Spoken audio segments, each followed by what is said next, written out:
To my left is, I'm a cardiologist, and to my left is Dr. Praveen. He's a nephrologist. Dr. Pranuti, urologist, and Dr. Sundar, physician.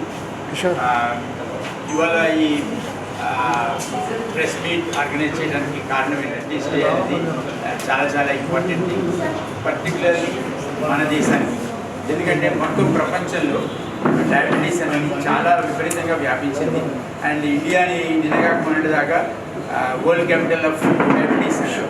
ఇప్పుడు of course చైనాలో ఇంకా ఎక్కువ కేసులు ఉన్నాయి కాబట్టి ఇప్పుడు ఆ బిరుదు మనకి పోయింది. బట్ మనకు తెలుసు డయాబెటీస్ అనేది ఇండియాలో పెద్ద ప్రాబ్లం.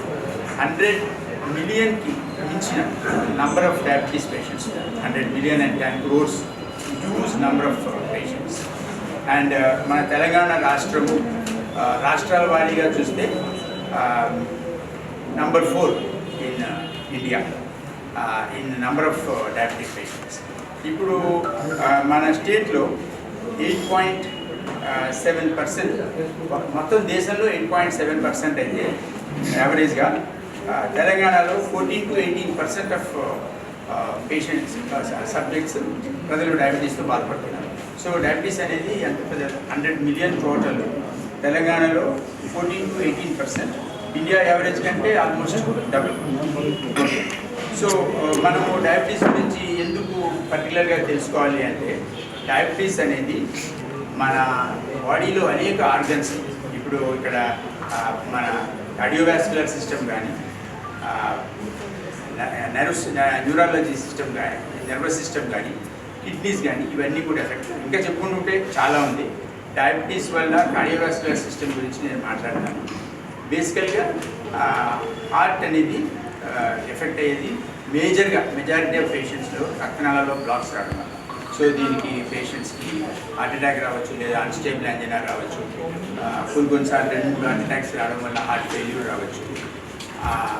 బ్లాక్స్ కాకుండా వేరే హార్ట్ మజిల్ ఎఫెక్ట్ అవ్వడం, డయాబెటిక్ కార్డియోమైపతి అంటారు, అది కూడా ఒక contributing important factor. 80% of diabetic పేషెంట్స్కి హై బీపీ ఉంటుంది. సో ఈ ఇప్పుడు సివియరిటీ ఆఫ్ ప్రాబ్లమ్ని మీరు అర్థం చేసుకోవచ్చు. 80% ఆఫ్ డయాబెటిక్ పేషెంట్స్కి హై బీపీ ఉంటుందంటే వీళ్ళు షుగర్ తోటి బాధపడుతున్నారు, బీపీ తోటి బాధపడుతున్నారు. ఈ రెండింటినీ కూడా మెటబాలిక్ ప్రాబ్లమ్స్ అంటారు. వీటి వల్ల లాంగ్ టర్మ్ పేషెంట్స్ యొక్క లాంగ్ టర్మ్ లైవ్లీహుడ్ చాలా ఎఫెక్ట్ అవుతుంది. జీవించే నెంబర్ ఆఫ్ డేస్ తగ్గిపోతుంది, క్వాలిటీ ఆఫ్ లైఫ్ కూడా తగ్గిపోతుంది. సో వీటన్నిటి వల్ల ఏంటంటే మనం డయాబెటీస్ డే అనేది సెలబ్రేట్ చేసుకున్నప్పుడు డయాబెటీస్ గురించి బాగా తెలుసుకోవాల్సిన అవసరం ఉంది. ఇది ఎంత ఇంపార్టెంట్ అన్నది. ఇది November 14th ఎందుకు పెట్టారంటే, ఇది birthday of doctor panting. Doctor panting అని ఆయన ఈ ఇన్సులిన్ కనిపెట్టి, ఇద్దరు వైద్యుల్లో ఒక ఆయన, ఇప్పుడు ఆల్రెడీ ఇన్సులిన్ కనిపెట్టి చాలా కాలం అయింది. సో ఆ డేని వరల్డ్ డయాబెటీస్ డే కింద పెట్టారన్నమాట. ఈ ఏడాది వరల్డ్ డయాబెటీస్ డే, ఈ సెలబ్రేషన్ చేసేది world health organisation, international diabetic federation, రెండింటి ఆస్పిషియస్లోని ఈ వరల్డ్ డయాబెటీస్ డే అనేది మనము దీన్ని కమెమరేట్ చేసుకుంటాము. ఈ ఏడాది థీమ్ ఏంటంటే డయాబెటీస్ అండ్ వెల్బీయింగ్. అంటే డయాబెటీస్ని మనం కంట్రోల్ చేసి షుగర్ని ఒక 90, 100, 110 చేసి, పోస్ట్ ప్రాండియల్ షుగర్ని ఒక 150, 160 చేస్తే అక్కడితో స్టోరీ అయిపోలేదు. వీళ్ళకి వెల్బీయింగ్ అనేది కూడా చాలా ఇంపార్టెంట్. ఇందులో ఏంటంటే పేషెంట్స్ బాగా యాక్టివ్గా ఉండడం, అన్ని రకాల పనులు చేసుకోవడం, తన లైఫ్లో అన్ని రకాల రెస్పాన్సిబిలిటీస్ని కరెక్ట్గా మేనేజ్ చేసుకోవడం, ఇవన్నీ కలిపి వెల్బీయింగ్ అంటారు. సో ఈ పేషెంట్స్ యొక్క ఫుడ్ అనేది ఏంటి, ఎక్సర్సైజ్ అనేది ఏంటి, వర్క్ ఎన్విరాన్మెంట్. ఇన్ఫ్యాక్ట్ ఈ ఏడాది వరల్డ్ డయాబెటీస్ డేలో ఫోకస్ ఏంటంటే diabetes and working environment, diabetes and office. Let us so మనం ఆఫీస్కి వచ్చాము, మీరు డాక్టర్ అయి ఉండొచ్చు, లేదా మీలాగా జర్నలిస్ట్ అయి ఉండొచ్చు, ఇంకొక ఆఫీస్ వర్కర్ అయి ఉండొచ్చు. ఆఫీస్ వర్క్ కూడా మన యొక్క కండిషన్కి సూటబుల్గా ఉండాలి. ఆ పేషెంట్స్ యొక్క డయట్ గురించి, పేషెంట్స్ని మిగతా ఎంప్లాయీస్, డయాబెటీస్ ఉన్న వాళ్ళకి కొంత ప్రివిలేజ్ ఇవ్వడము, వాళ్ళకి టైంకి ఫుడ్ తీసుకునేందుకు హెల్ప్ చేయడము, ఇవన్నీ చేయడం కూడా వర్క్ ఎన్విరాన్మెంట్లో పార్ట్ అన్నమాట. సో హెల్దీ లైఫ్ స్టైల్ అనేది ఫస్ట్ లైన్ ఆఫ్ డిఫెన్స్. ఇవన్నీ విన్న తర్వాత కూడా కొన్ని good things are also there of late. Good things ఏంటంటే, ఒకటి కనిపెట్టారు మీరు A1C, మీ అందరికీ తెలుసు A1C అంటే 3 నెలలకు ఒకసారి బ్లడ్ షుగర్ యావరేజ్ని కనిపెట్టే టెస్ట్ని A1C అంటారు. ఈ A1C అనేది 7 కంటే తక్కువ ఉండాలి. అందుకే వీటిని ABC అన్నారు. A అంటే A1C బిలో 7%, B అంటే systolic blood pressure less than 130, C అంటే LDL cholesterol less than 70.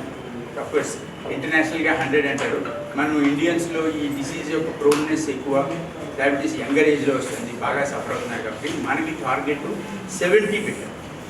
And ఒకసారి ఆల్రెడీ హార్ట్ ప్రాబ్లం కానీ అయింది, ఒకసారి స్టెంట్ చేశారు, ఒకసారి బైపాస్ అయింది, లేదా హార్ట్ అటాక్ వచ్చింది, వాట్ ఎవర్ హార్ట్ ప్రాబ్లం అంటే వాళ్ళకి ఇది ఇంకా తగ్గించి 50, 30 తీసుకొస్తే లోవర్ ద బెటర్ అని ఒక ఇప్పుడు అనేక రకాల ఇంజెక్షన్స్, ట్యాబ్లెట్స్, స్టాటిన్స్ ఇవన్నీ వచ్చినాయి. సో పేషెంట్స్ తమని తాము ఈ హార్ట్ ప్రాబ్లం నుంచి కానీ న్యూరలాజిక్ ప్రాబ్లమ్స్ నుంచి కానీ కాపాడుకునేందుకు చాలా చాలా రకాల మెడిసిన్స్ అవైలబుల్ ఉన్నాయి. బెరియాట్రిక్ సర్జరీ అనేది కూడా ఒక important aspect of taking diabetes. ఇప్పుడు ఈ మధ్యకాలంలో మంచి మంచి మెడిసిన్స్ వచ్చాయి. మౌంజారో అని, తర్వాత సిమాగ్లూటైడ్ ఇంజెక్షన్ అని. ఇవేంటంటే పేషెంట్స్ యొక్క వెయిట్ని బాగా కంట్రోల్ చేస్తాయి. సో షుగర్ ప్లస్ వెయిట్ ఎక్కువ ఈ రెండు ఉన్న వాళ్ళకి ఈ డ్రగ్స్ చాలా మంచి. SGLT2 ఇన్హిబిటర్స్ అని ఇంకొక క్లాస్ ఆఫ్ డ్రగ్స్ ఉంది, ఓవరాల్గా తీసుకునే డ్రగ్. ఇది అఫ్కోర్స్ ఇండియాలో ఆల్రెడీ 10 ఏళ్ళు బట్టి 10 ఏళ్ళు దాటిపోయింది SGLT2 ఇన్హిబిటర్స్ వచ్చి. They are very good drugs to reduce heart problems. అది షుగర్ కంట్రోల్ కోసం కనిపెట్టబడిన మెడిసిన్. అయితే దాన్ని ఓవర్ కోర్స్ ఆఫ్ టైంలో అందులో ఏం కనిపెట్టారంటే షుగర్ కంట్రోల్ చేస్తుంది, ఇన్ ఎడిషన్ హార్ట్ కండిషన్ని ఇది చాలా ఇంప్రూవ్ చేస్తుంది, హార్ట్ ఫెయిల్యూర్ రాకుండా చేస్తుంది. సో ఇలాగా అనేక రకాల మెడిసిన్స్, ఇంజెక్టబుల్స్ అవైలబుల్ ఉన్నాయి. సో పేషెంట్స్ వీటి గురించి తెలుసుకొని తమ యొక్క ఓవరాల్ కండిషన్ని ఇంప్రూవ్ చేసుకోవాలి. ఒక 1 or 2 స్మాల్ పాయింట్స్ చెప్పిన తర్వాత I lost my colleagues to speak. ఒక ట్రయల్ చేశారు, అసెంట్ ట్రయల్ అని. ఒక ఆల్మోస్ట్ 7-8 ఏళ్ళు దాటిపోయింది. ఇందులో ఏం కనిపెట్టారంటే ఇందాక నేను చెప్పినట్టుగా ABCని ఫాలో అయ్యి అగ్రెసివ్గా తమ డయాబెటీస్ని ఎవరైతే కంట్రోల్ చేసుకుంటారో వాళ్ళకి లాంగ్ టర్మ్లో హార్ట్ ప్రాబ్లం కానీ ఇంకో ప్రాబ్లం కానీ వచ్చే ఛాన్స్ షుగర్ లేని వాడికంటే just minimal difference. So sugar ఉంది అని ఇవాళ మనం ఎంత దాని గురించి కన్సర్న్ ఉండాలో అట్ ద సేమ్ టైం అంత హోప్ఫుల్గా కూడా ఉండొచ్చు. ఎందుకంటే అనేక రకాల మెడికేషన్స్, మన నాలెడ్జ్ ఇంప్రూవ్మెంట్, రకరకాల మెడిసిన్స్ రావడం జరిగింది. ఓకే, 2022లో 2030కి కొన్ని టార్గెట్స్ పెట్టారు WHO వాళ్ళు. I tell this at the last point. ఇది ఏంటంటే 80% డయాబెటీస్ ఉన్న వాళ్ళందరూ కూడా డయాగ్నోస్ చేయబడగలగాలి. Okay, we should be able to diagnose 80% of patients with diabetes. చాలా మంది డయాబెటీస్ ఉన్న వాళ్ళు తిరుగుతూ ఉంటారు.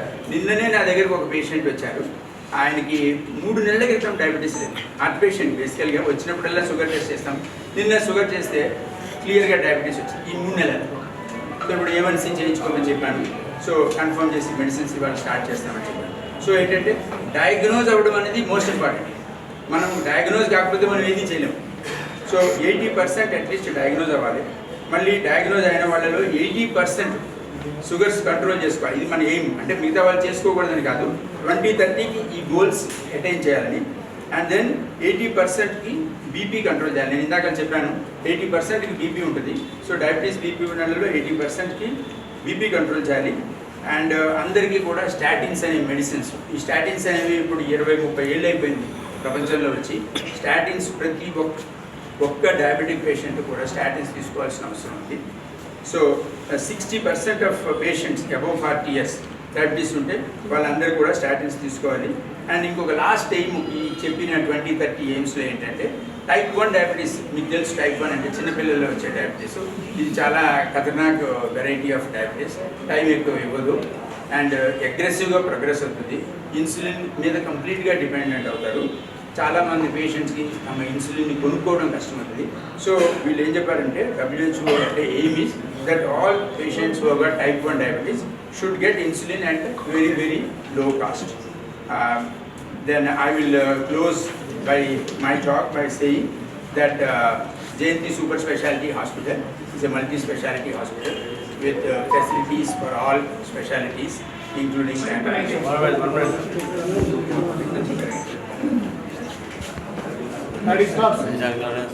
Namaskaram. So, na name Dr. Praveen Kumar. I am a consultant nephrologist, kidney specialist. So, as a nephrologist, మేము day-to-day practice లో చాలా మంది diabetic patients who suffered with kidney disease because of diabetes రెగ్యులర్గా ఓపీలో చూస్తుంటాం. Out of our daily OP UPC around 30 patients, out of almost 50% of them అంటే almost 15 to 20 patients per day మనం diabetes related kidney disease patients మేము ఓపీలో daily చూస్తుంటాం. So out of all kidney patients diabetes contributes major burden of kidney disease అనమాట. So out of all diabetic patients, you see both type 1 and type 2 diabetic patients, almost 30 to 40% of diabetic patients ki manaki kidney disease అనేది future లో develop అవుతుంది అనమాట. So వీళ్ళకి మేము early స్టేజ్లో diagnose చేయడం కానీ ఎర్లీ డయాబెటిక్ కంట్రోల్ కానీ బీపీ కంట్రోల్ కానీ కొలెస్ట్రాల్ మేనేజ్మెంట్ వెయిట్ మేనేజ్మెంట్ ఇవన్నీ చేయడం వల్ల కిడ్నీ డిసీజ్ రాకుండా మనం అరికట్టవచ్చు. అండ్ ఈ మెజారిటీ ఆఫ్ దీస్ పేషెంట్స్ వాళ్ళకి compare to non diabetic patients compare చేస్తే వీళ్ళకి కిడ్నీ డిసీజ్ అనేది చాలా అగ్రెసివ్గా ఉంటుంది. అంటే కిడ్నీ డిసీజ్ అనేది బాగా ర్యాపిడ్గా ప్రోగ్రెస్ అవుతాయి అనమాట. మనకి షుగర్ లేని వాళ్ళతో కంపేర్ చేస్తే షుగర్ ఉన్న వాళ్ళతో చూసుకుంటే మనకంటే షుగర్ లేని వాళ్ళకి కిడ్నీ జబ్బు మనకి సింపుల్ బీపీ వల్ల కావచ్చు, లేదంటే కిడ్నీ స్టోన్స్ కానీ, లేదంటే కిడ్నీ ఇన్ఫెక్షన్స్ కానీ, లేదంటే కిడ్నీ క్యాన్సర్స్ కానీ, కిడ్నీలో గడ్డలు, నీటి బుడగలు ఇవన్నీ వల్ల కూడా కిడ్నీస్ డ్యామేజ్ అవుతాయి. కొన్ని జెనెటిక్ డిసీజెస్ కూడా ఉంటాయి. సో ఇవన్నీ ఒక గ్రూప్గా తీసుకొని షుగర్ పేషెంట్స్ ఒక గ్రూప్గా తీసుకుంటే రెండింటిని కంపేర్ చేస్తే మనకి షుగర్ పేషెంట్స్లో బాగా అగ్రెసివ్గా ఉంటుంది. ఎందుకంటే వాళ్ళకి హార్ట్ ప్రాబ్లం ఉంటుంది, ఎక్స్ట్రా వాళ్ళకి హైపర్ టెన్షన్ ఉంటుంది, difficult to control hyper tension అనమాట. మనకి కిడ్నీ జబ్బు వచ్చినప్పుడు హైపర్ టెన్షన్ వేరే ఉంటుంది, కిడ్నీ జబ్బు రాని వాళ్ళకి హైపర్ టెన్షన్ వేరే ఉంటుంది. ఎగ్జాంపుల్ కిడ్నీ జబ్బు లేకుండా ఓన్లీ సింపుల్ బీపీ షుగర్ ఉన్న వాళ్ళకి మనం ఓన్లీ 1 or 2 టాబ్లెట్స్ కంట్రోల్ అవుతుంది. అది కాకుండా క్రియాటిన్ ఎలివేట్ అయిన వాళ్ళకి వచ్చే బీపీ అనేది బాగా రెసిస్టెంట్ హైపర్ టెన్షన్ అనమాట. వాళ్ళకి సింపుల్ డ్రగ్స్తో కంట్రోల్ కాదు, వాళ్ళకి ఆల్మోస్ట్ 5-6 మెడిసిన్స్ కూడా పెట్టాల్సిన అవసరం ఉండొచ్చు. సో ఇట్లా మనము డిఫరెన్షియేట్ అనమాట. సో డయాబెటీస్ వచ్చి కిడ్నీ జబ్బు ఎవరికైతే వచ్చిందో వాళ్ళకి బాగా అగ్రెసివ్గా కిడ్నీ జబ్బు అనేది వర్సన్ అవుతుంది స్లోగా. సో ఇట్లాంటి వాళ్ళకి ఏంటంటే చాలామంది డయాలిసిస్కి వెళ్తారనమాట. మనకి కిడ్నీ జబ్బు స్టేజెస్ చూసుకుంటే సీకెడీ స్టేజ్ 5 ఉంటాయి అనమాట. 5 స్టేజెస్ ఉంటాయి. లాస్ట్ స్టేజ్ 5 స్టేజ్ అంటే మనకి GFR అంటారు. GFR less than 15 ఉన్న వాళ్ళని స్టేజ్ 5కి కన్సిడర్ చేస్తారనమాట. సో ఆ GFR అనేది గ్లోమర్ ఫిల్ట్రేషన్ రేట్, మన కిడ్నీ ఫిల్ట్రేషన్ కెపాసిటీని దాన్ని బట్టి సీకెడీ స్టేజెస్ లాగా డివైడ్ చేస్తారనమాట. సో ఇట్లాంటి వాళ్ళు ఇప్పుడు డయాలిసిస్ పేషెంట్స్ ఒక 100 మెంబర్స్ తీసుకున్నాం అనుకోండి, almost 50 to 60% of diabetic dialysis patients they are because of diabetic underline diabetes ఉంటున్నారు. సో డయాబెటిక్ నెఫ్రోపతి అంటారనమాట. సో డయాబెటిక్ నెఫ్రోపతి వల్ల ఆల్మోస్ట్ మన డయాలిసిస్ పేషెంట్స్లో almost 60% of dialysis patients are the diagnose of underline CKDs diabetic nephropathy. So వీళ్ళకి early స్టేజ్లో మనం treatment ఇచ్చేసి మనం కంట్రోల్స్ పెడితే వీళ్ళకి కిడ్నీ జబ్బు పెరగకుండా ఉంటుంది అనమాట. సో నార్మల్ ఇండివిజువల్లో కూడా మనకి GFR అంటారు. సో GFR అనేది ఏజ్ పరంగా అందరు నేచురల్గా రెడ్యూస్ అవుతూ ఉంటుంది నేచురల్గా. సో ఇప్పుడు నార్మల్ అడల్ట్లో తీసుకున్నాను అనుకోండి, 40 years దాటిన తర్వాత ఎవ్రీ ఇయర్ 1 ml/minute GFR అనేది స్లోగా తగ్గుతూ ఉంటుంది నార్మల్ ఇండివిజువల్. సో అలా కాకుండా ఈ డయాబెటిక్ పేషెంట్స్ని తీసుకున్నారు, ఎవరైతే డిఫికల్ట్ టు కంట్రోల్ పేషెంట్స్, ఎవరైతే ట్రీట్మెంట్ లేదు అంటే ట్రీట్మెంట్ తీసుకోవట్లేదు, అడ్వైస్ చేసుకో వాళ్ళకి రేట్ ఆఫ్ ఫాలింగ్ GFR అనేది almost 15 to 20 ml/minute every year అనేది తగ్గుతూ ఉంటుంది. సో మనకి ఇప్పుడు లేటెస్ట్ అడ్వాన్సెస్ ఉన్నాయి ట్రీట్మెంట్లో, డిఫరెంట్ ట్రయల్స్ వచ్చాయి, డిఫరెంట్ డ్రగ్స్ వచ్చాయి. సో ఇవన్నీ డ్రగ్స్ పెట్టేసి వాళ్ళకి అగ్రెసివ్గా ఫాలోఅప్ చేసేసి బాగా కంట్రోల్ పెట్టేసి బీపీ కంట్రోల్, షుగర్ కంట్రోల్, అలాగే kidney protective medicines, diet control ఇవన్నీ పెట్టి లైఫ్ స్టైల్ మోడిఫికేషన్ అన్ని చేస్తే ఈ GFR రేట్ ఆఫ్ డిక్లైన్ని మనము బాగా తగ్గించవచ్చు. Almost 3 to 4 ml less than 5 ml/minute ఫాల్కి మనం తగ్గించవచ్చు అనమాట. But it's not equal to the normal individual, but అంత రేటు తగ్గించేసి వీళ్ళ డిసీజ్ని మనం ప్రోగ్రెషన్ని స్టాప్ చేయొచ్చు, అంటే అట్లీస్ట్ అరెస్ట్ చేయొచ్చు అనమాట. సో దానివల్ల వాళ్ళకి ఫ్యూచర్ కాంప్లికేషన్స్ కానీ, ఆ డయాలిసిస్ స్టేజ్ వెళ్ళడం కానీ, కిడ్నీ ట్రాన్స్ప్లాంట్ రిక్వైర్మెంట్ కానీ ఇవన్నీ కొంచెం దూరం పెట్టే అవకాశం ఉంటుంది.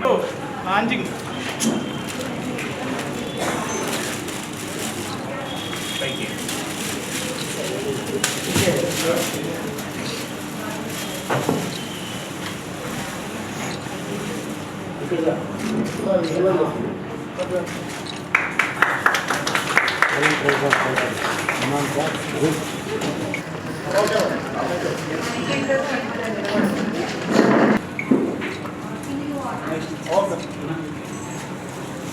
Flower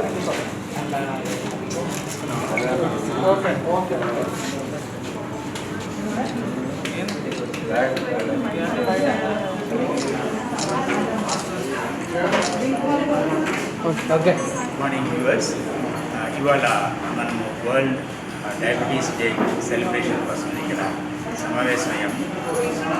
వరల్డ్ డయాబెటీస్ డే అనేది ప్రతి ఏడాది 14th నవంబర్ సెలబ్రేషన్ కోసం చేస్తారు. డయాబెటీస్ అనేది ఒక rising problem of the society ప్రపంచంలో ప్లస్ ఇండియాలో కూడా. ఇండియాలో మొన్నటిదాకా వరల్డ్ క్యాపిటల్ ఆఫ్ డయాబెటీస్ అనేవాడు. ఇండియాలో 10 కోట్ల మంది డయాబెటిక్ పేషెంట్స్ ఉన్నారు. స్టేట్స్ వైజ్ చూస్తే Telangana 4th number for diabetes. Diabetes అనేది అనేక ఆర్గన్స్ని ఎఫెక్ట్ చేస్తుంది. బ్లడ్ ప్రెషర్ని కలగజేస్తుంది, హార్ట్ మీద ఎఫెక్ట్ ఉంటుంది, హార్ట్ అటాక్ రావడానికి ఛాన్సెస్ ఎక్కువ, కిడ్నీస్ ఎఫెక్ట్ అవుతాయి, తర్వాత న్యూరలాజిక్ సిస్టమ్ ఎఫెక్ట్ అవుతుంది, పెరిఫెరల్ న్యూరోపతి, స్ట్రోక్స్, ఇలాగా ఇవన్నీ ఉండడం మూలంగా డయాబెటీస్ అనే దాన్ని గుర్తించడము, డయాబెటీస్ని కంట్రోల్ చేయడం చాలా ఇంపార్టెంట్. సరైన టైంలో డయాబెటీస్ని గుర్తించి ఇమీడియట్గా చర్యలు తీసుకొని regular exercise, diet modification, medicines వాడితే డయాబెటిక్ పేషెంట్ కూడా లాంగ్ టర్మ్లో హెల్తీ అండ్ హ్యాపీగా ఉండొచ్చు.